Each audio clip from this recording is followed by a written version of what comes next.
Hello students, IB technical classes के अंदर आप सबका स्वागत है। आज की इस लेक्चर के अंदर हम लोग कोरोना के बारे में जानेंगे। एक तो कोरोना वो है जिसकी चर्चा पूरे देश भर में दुनिया में है, जो मेडिकल लाइन से, लेकिन हम लोग जिस कोरोना की बात करने जा रहे हैं वो ट्रांसमिशन लाइन के अंदर का कोरोना है। तो कोरोना क्या होता है ट्रांसमिशन लाइन के अंदर, कोरोना इफेक्ट किसको कहा जाएगा, कोरोना फॉर्मेशन किस तरह से होता है, और कोरोना का इफेक्ट ट्रांसमिशन लाइन के अंदर क्या क्या होगा, और हम लोग किन किन फैक्टर पर कोरोना डिपेंड करता है, कोरोना का एडवांटेज क्या है, डिसएडवांटेज क्या है, और ट्रांसमिशन लाइन के अंदर कोरोना इफेक्ट को किस तरह से रिड्यूस किया जा सकता है, कम किया जा सकता है। ये सारी बात बहुत डिटेल के अंदर आज के इस लेक्चर के अंदर करने जा रहे हैं हम लोग। तो ये लेक्चर आपका बहुत इंपॉर्टेंट है यदि आप ट्रांसमिशन लाइन के अंदर कोरोना इफेक्ट को समझना चाहते हैं। तो सबसे पहले हम लोग कोरोना का डिफिनेशन जानते हैं, कोरोना का परिभाषा क्या है ट्रांसमिशन लाइन के अंदर। तो कोरोना किसको कहा जा रहा है? कोरोना इज ए फेनोमेनन, ये एक प्रकार की घटना है, फेनोमेनन है, जिस घटना के अंदर, फेनोमेनन के अंदर किसी दो कंडक्टर के बीच का एयर आयोनाइज्ड हो जाता है, आयनीकरण हो जाता है, और कंडक्टर के अक्रॉस एक वायलेट कलर ग्लो होने लगता है, हीजिंग नॉइस प्रोड्यूस होने लगता है, वाइब्रेशन प्रोड्यूस होने लगता है, ओजोन गैस प्रोड्यूस होने लगता है। तो इन सारे इफेक्ट को हम लोग कोरोना इफेक्ट कहते हैं। यानी ट्रांसमिशन लाइन के अंदर कंडक्टर के अक्रॉस मीडियम का यानी एयर का आयोनाइज्ड हो जाना और hissing noise, violet colour, vibration produce होना कोरोना इफेक्ट कहलाता है। ये इसका डिफिनेशन परिभाषा है। दूसरा चीज़ हम लोग ये समझेंगे कि कोरोना आखिर ये होता क्यों है, यानी वायलेट कलर किस तरह ग्लो हो जाएगा और किस तरह वाइब्रेशन प्रोड्यूस क्यों हो जाएगा। तो ये सारे चीज़ यानी कोरोना फॉर्मेशन के पीछे का कंसेप्ट क्या है, ये किस तरह से काम करता है, तो उसको बहुत सिंपल सा डायग्राम की सहायता से दिखाया गया है, जिसको हम लोग फॉर्मेशन ऑफ कोरोना यानी कोरोना किस तरह से फॉर्म हो रहा है, अपेयर हो रहा है, उसको दर्शा रहा है। तो कोरोना कहाँ पर होता है? ट्रांसमिशन लाइन के अंदर, जहाँ पर नंबर ऑफ कंडक्टर यानी 3 फेज सिस्टम होता है, generally R phase, Y phase, B phase होता है। तो हम लोग यहाँ पर सिंपली दो कंडक्टर को लेकर आसानी से समझने के लिए दो कंडक्टर लिया है। तो दो कंडक्टर जब हम लोग लिया है और इस दो कंडक्टर के बीच में मालूम है आपको पोटेंशियल डिफरेंस होता है, वोल्टेज अपेयर होता है। तो हमने देखा है ट्रांसमिशन लाइन के अंदर वोल्टेज लेवल बहुत हाई है, जिसको हम HVPC कह रहे हैं, हाई वोल्टेज पावर सिस्टम, यानी पावर सिस्टम के अंदर बहुत ज़्यादा हाई वोल्टेज यूज़ किया जा रहा है। तो वो HVPC सप्लाई कर रहे हैं कहाँ पर? ट्रांसमिशन लाइन के अंदर दो कंडक्टर के क्रॉस। तो मान के चलिए ये पहला कंडक्टर है और ये दूसरा कंडक्टर है, और इन दो कंडक्टर के बीच में क्या होता है, आपने ट्रांसमिशन लाइन कहीं पर भी देखा होगा, इस तरह का टावर बना हुआ है। तो ये पहला कंडक्टर यहाँ पर, दूसरा यहाँ पर, तीसरा। तो दो कंडक्टर के बीच में जो डिफरेंस, इसके बीच में खाली जगह में क्या है, तो एयर भरा हुआ होता है, यानी हवा है, एटमॉस्फेयर है, ठीक है। तो इसी एयर के बीच में क्या हो रहा है, दो कंडक्टर के बीच में यहाँ पर वोल्टेज अप्लाई हो रहा है, इन दो कंडक्टर के बीच में वोल्टेज अप्लाई हो रहा है और बहुत ज़्यादा हाई वोल्टेज अप्लाई हो रहा है, और बीच में रखा हुआ क्या है, तो एटमॉस्फेयर है, एयर है, हवा है। तो जब हाई वोल्टेज अपेयर होता है, अप्लाई होता है किसी दो कंडक्टर के क्रॉस, तो बीच में जो एयर उपस्थित होता है, ये एयर क्या हो जाता है, ब्रेक डाउन हो जाता है, या आप बोल सकते हैं एयर आयोनाइज्ड हो जाता है, एयर का आयनीकरण हो जाता है। क्यों हो जाता है? क्योंकि बीच में जो एयर है, इस एयर के अंदर बहुत सारे फ्री इलेक्ट्रॉन्स होते हैं। एयर जो है एक इंसुलेटर है, आचालक है, लेकिन बहुत ध्यान से ये बात याद रखिएगा, इंसुलेटर एक अच्छा आचालक नहीं है, यानी इसकी डाइलेक्ट्रिक स्ट्रेंथ बहुत ज़्यादा हाई नहीं होती है। जैसे ही इस पर हायर वोल्टेज अप्लाई होता है, तो इसके जो फ्री इलेक्ट्रॉन्स हैं वो मूव करना स्टार्ट हो जाते हैं, यानी एयर का जो आयंस है वो बाहर जंप एयर टूटना स्टार्ट हो जाता है, उसके आयनीकरण होना स्टार्ट हो जाता है, इलेक्ट्रॉन्स मूव करना स्टार्ट हो जाते हैं, और उसके अंदर से करंट फ्लो होने लगता है एयर के अंदर भी। जब हम लोग हायर वोल्टेज अप्लाई करते हैं तो जब हमने एयर के क्रॉस बहुत ज़्यादा हायर वोल्टेज अप्लाई किया, तो एयर ब्रेक डाउन हो गया है, और इसके अंदर से दो आयंस यानी पॉजिटिव आयंस और निगेटिव आयंस के अंदर टूट गया है एयर, और निगेटिव आयंस किधर फॉरवर्ड हो रहा है, तो कोरोना इलेक्ट्रोड, यानी यहाँ पर जो इलेक्ट्रोड है इसका नाम हमने कोरोना इलेक्ट्रोड दे दिया, दूसरे इलेक्ट्रोड को हमने कलेक्टर इलेक्ट्रोड नाम दे दिए। दोनों कंडक्टर है, यहाँ पर नेगेटिव आयंस आकर इलेक्ट्रॉन्स आकर जमा हो रहा है, इसीलिए इलेक्ट्रॉन्स जहाँ पर जमा होता है उसको हम कोरोना इलेक्ट्रोड बोलेंगे। दूसरा जहाँ पर पॉजिटिव आयंस जमा हो रहा है उसको कलेक्टर इलेक्ट्रोड बोलेंगे। तो ये टर्मिनल देखिए हाई वोल्टेज सप्लाई से ये वाला टर्मिनल पॉजिटिव टर्मिनल था, यानी कंडक्टर पॉजिटिव कंडक्टर, ये निगेटिव। तो पॉजिटिव की तरफ कौन सा आयंस आएगा? Negative ions. और आपका पॉजिटिव नेगेटिव की तरफ कौन सा आयन आएगा? तो पॉजिटिव आयंस आएगा। यानी बीच का जो एयर था वो दो भाग के अंदर, दो टुकड़े के अंदर बढ़ चुका है, एक पॉजिटिव आयंस और निगेटिव आयंस हो गया। क्यों हो गया? क्योंकि एयर एक परफेक्ट इंसुलेटर नहीं है, इसके अंदर बहुत सारा फ्री इलेक्ट्रॉन्स होता है। जैसे ये बहुत हायर वोल्टेज अप्लाई करते हैं तो ये इलेक्ट्रॉन्स आपका मूव करना स्टार्ट हो जाता है। तो इस कंडक्टर के क्रॉस क्या होगा? चारों तरफ इलेक्ट्रॉन्स जमा होना स्टार्ट होगा, और जैसे ही चारों तरफ इलेक्ट्रॉन्स जमा होना स्टार्ट होगा तो हमारा कोरोना इफेक्ट स्टार्ट हो जाएगा। यानी जब एयर ब्रेक डाउन हो जाता है तो कोरोना इफेक्ट स्टार्ट होता है।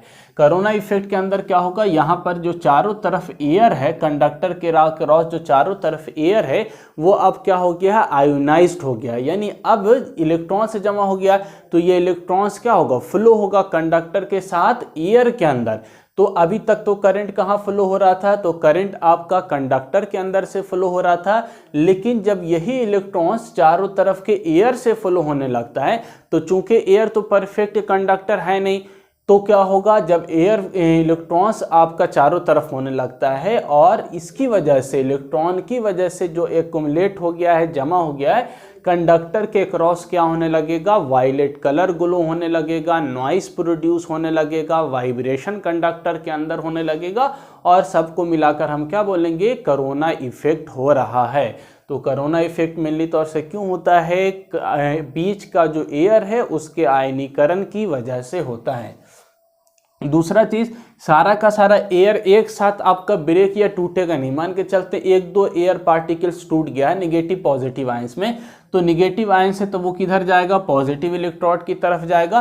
तो जब जा रहा है तो जाते जाते क्या करेगा? दूसरे जो न्यूट्रल आयंस था, यानी न्यूट्रल आपका मॉलिक्यूल्स था, एयर पार्टिकल्स था, उसको धक्का मारते हुए जाता है। जब धक्का मारेगा तो वो भी क्या होगा? टूटेगा, ब्रेक होगा और निगेटिव और पॉजिटिव आयंस के अंदर बदल जाएगा, और बहुत जल्दी, बहुत तेजी के साथ, बहुत रैपिडली क्या हो जाएगा?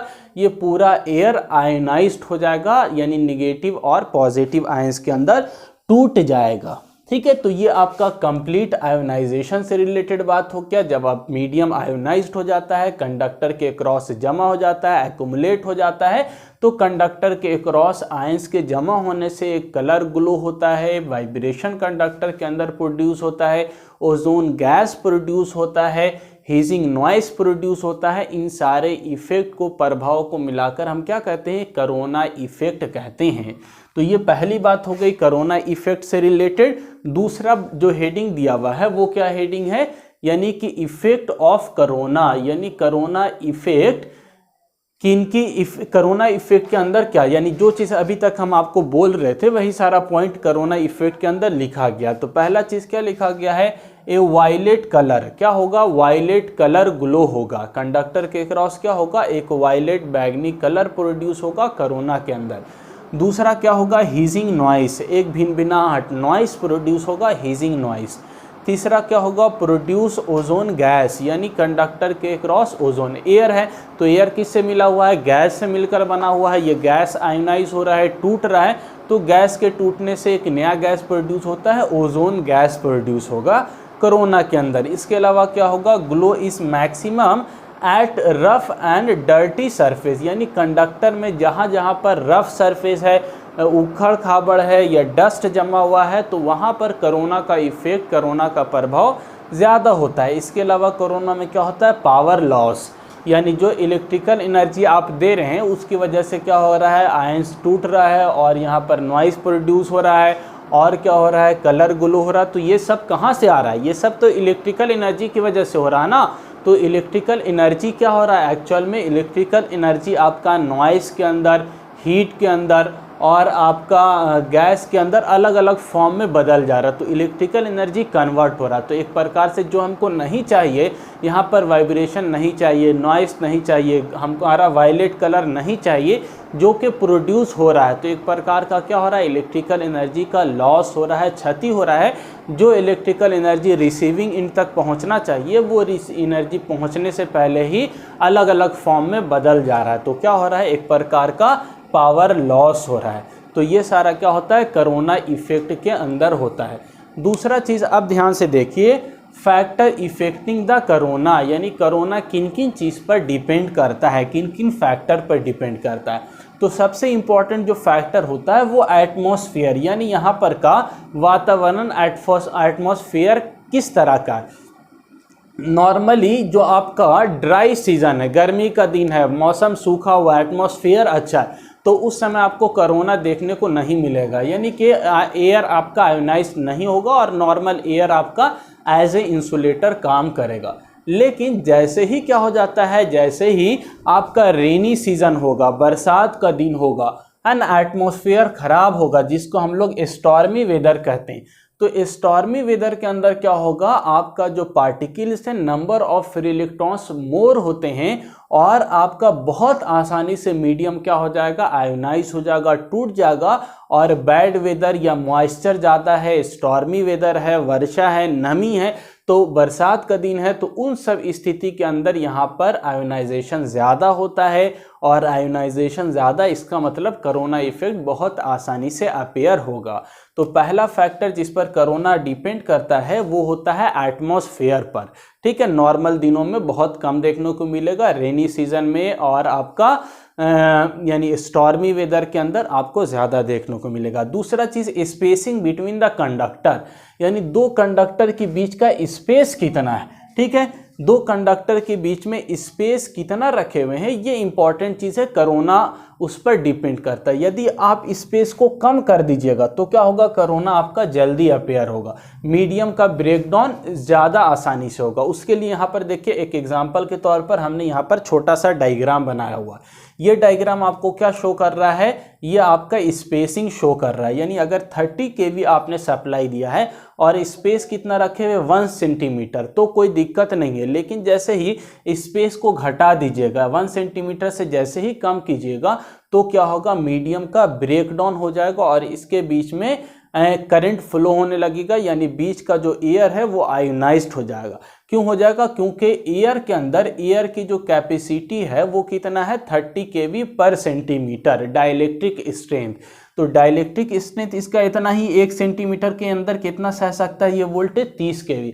उससे ज़्यादा अगर आप 30 kV 1 सेंटीमीटर के जगह 0.5 सेंटीमीटर कर दीजिएगा और वोल्टेज उतना ही रखे हुए 30 kV, तो क्या हो जाएगा, ब्रेकडाउन हो जाएगा। दूसरा चीज़, लाइन वोल्टेज पर डिपेंड करता है, सेंटीमीटर उतना ही रखे हुए हैं लेकिन लाइन वोल्टेज बढ़ा दिए, 1 सेंटीमीटर रखकर यहाँ पर 30 kV की जगह पर 50 kV दीजिएगा, तब भी क्या हो जाएगा, ब्रेकडाउन हो जाएगा और बीच का मीडियम आयोनाइज्ड हो जाएगा और कोरोना अपीयर हो जाएगा।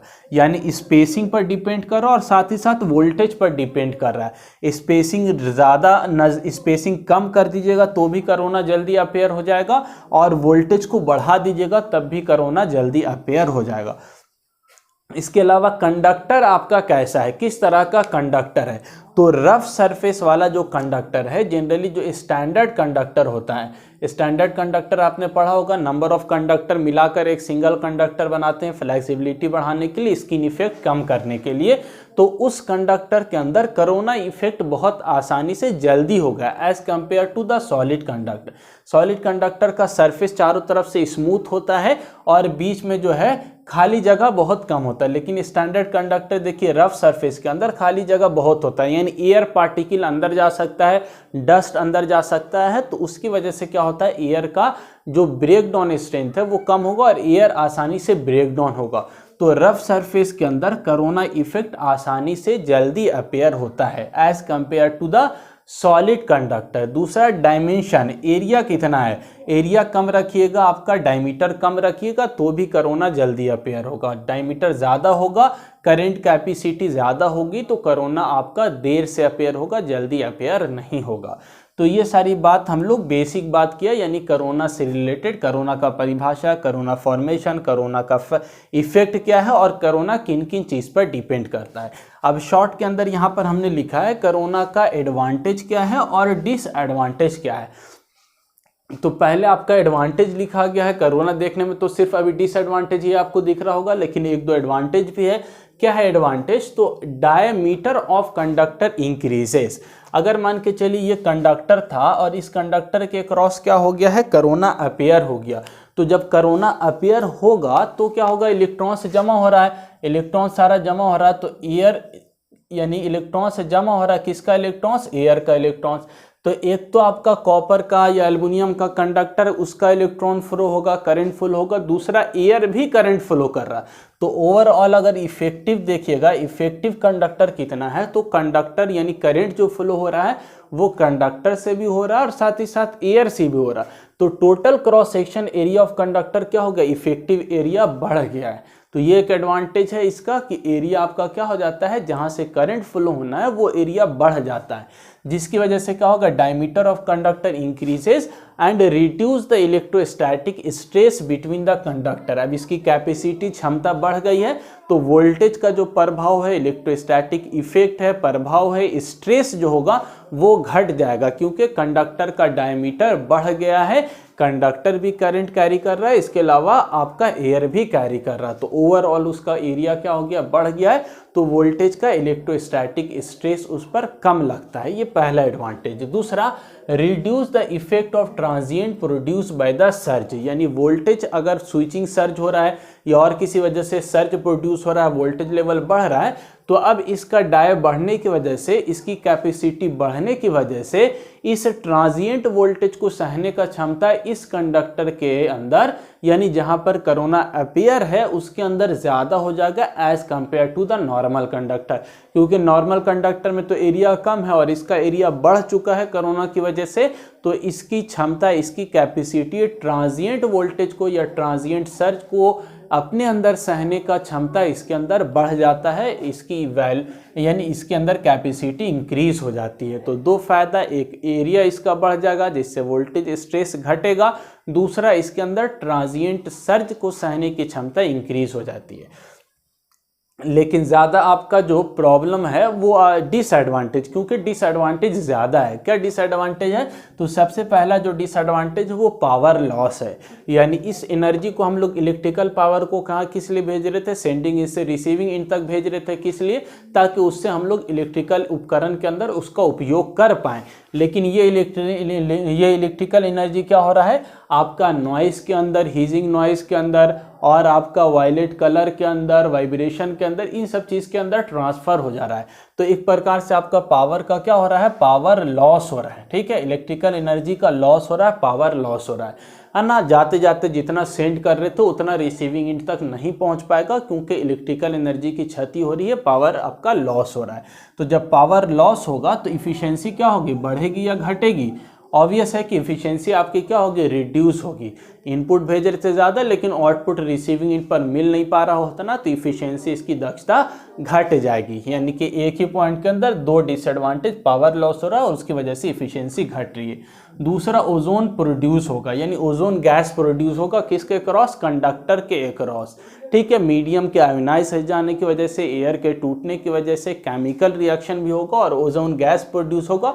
और जैसे ही ओजोन गैस प्रोड्यूस होता है तो ओजोन गैस प्रोड्यूस होने की वजह से कंडक्टर के अक्रॉस जंग लगना स्टार्ट हो जाता है, करोजन होगा, है ना, जंग लगेगा ओजोन गैस की वजह से, और आपका जो मेटेलिक पार्ट है आपस में कांटेक्ट में आने की वजह से जंग लगना स्टार्ट होगा, यानी मेटल आपका खराब होगा। ये दूसरा आपका डिसएडवांटेज। तीसरा डिसएडवांटेज क्या है, नॉन साइनोसोडल करंट प्रोड्यूस। अब जो यहाँ से करंट हो रहा है ये तो आपका प्योर सप्लाई है नहीं, ये तो आपका क्या हो गया, एयर के अंदर से फ्लो हो रहा है ये इलेक्ट्रॉन्स। तो आप नॉन मेटेलिक मेटल के अलावा एयर के इंसुलेटिंग मटेरियल से फ्लो हो रहा है, तो ये प्योर साइनोसोडल नहीं होगा।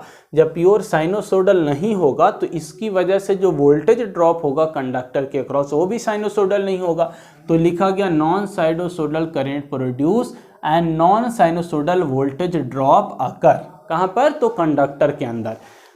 इसकी वजह से क्या होगा, they cause the interference with communication lines. यानी अगर इस कंडक्टर के क्रॉस जो करंट है वो नॉन साइनोसोडल है, जो वोल्टेज ड्रॉप है वो भी नॉन साइनोसोडल है, और ये नॉन साइनोसोडल जब यहाँ पर अकर होगा वोल्टेज, तो अगर इसके क्रॉस नज़दीक से अगर कोई लाइन गया हुआ है, कम्युनिकेशन लाइन, इंटरनेट का, मोबाइल का और किसी चीज़ का, तो अगर कम्युनिकेशन लाइन जाएगा तो ये क्या करेगा, इसमें ज़्यादा इफेक्ट करेगा क्योंकि नॉन साइनोसोडल सप्लाई यहाँ से जा रही है।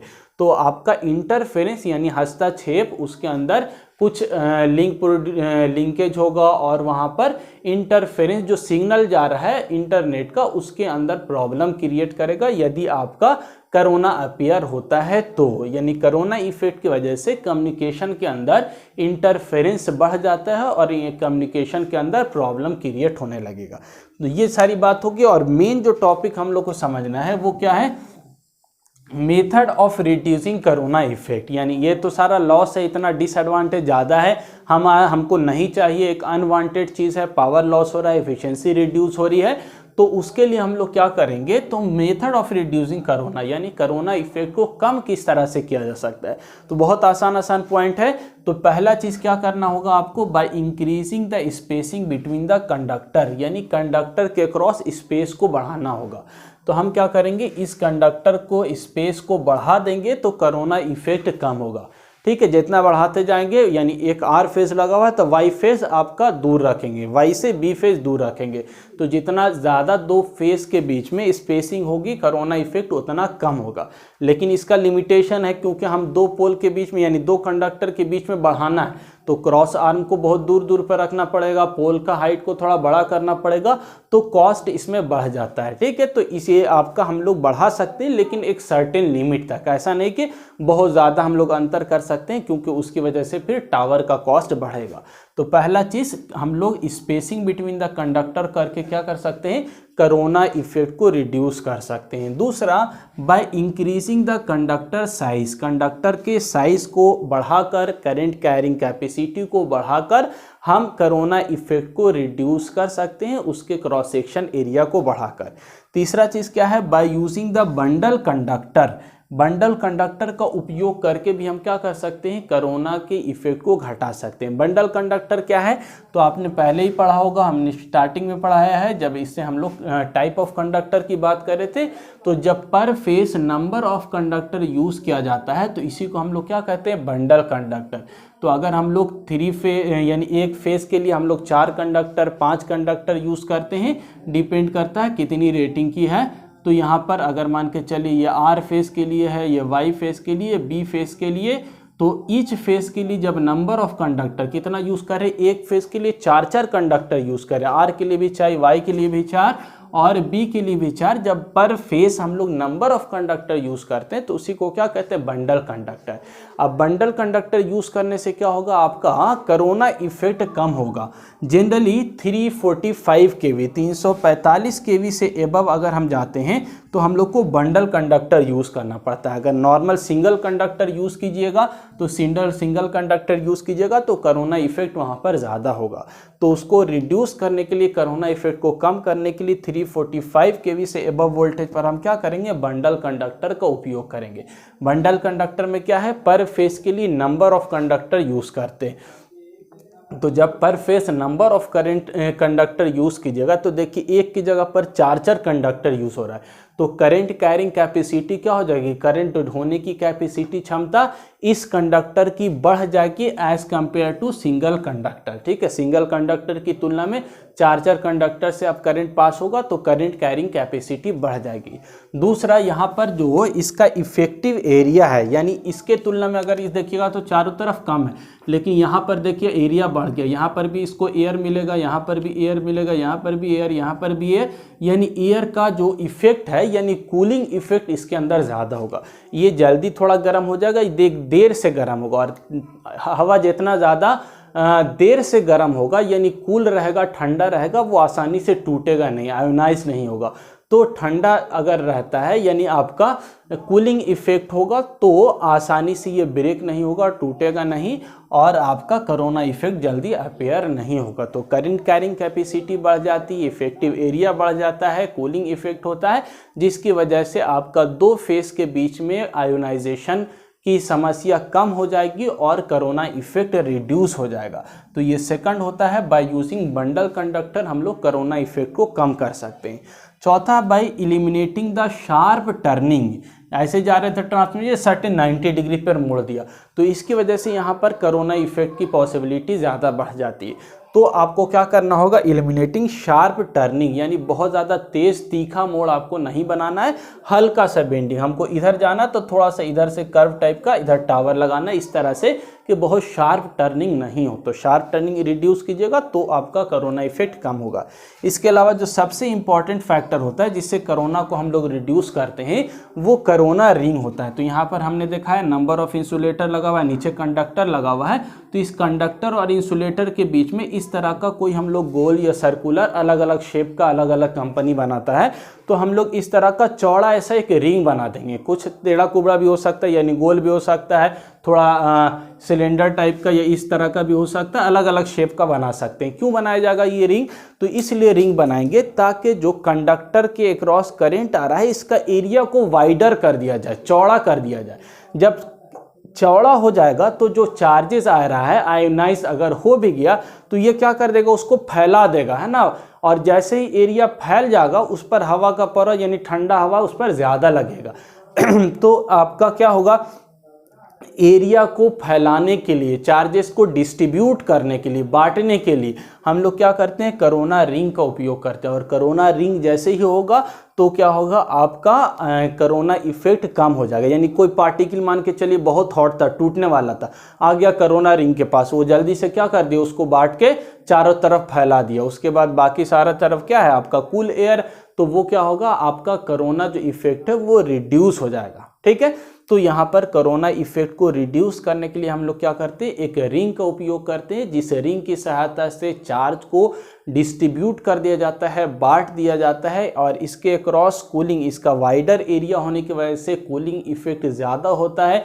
और यहाँ पर कोरोना इफेक्ट कम हो जाता है, रिड्यूस हो जाता है। तो ये डिफरेंट मेथड है जिसकी सहायता से हम लोग कोरोना इफेक्ट को रिड्यूस कर सकते हैं।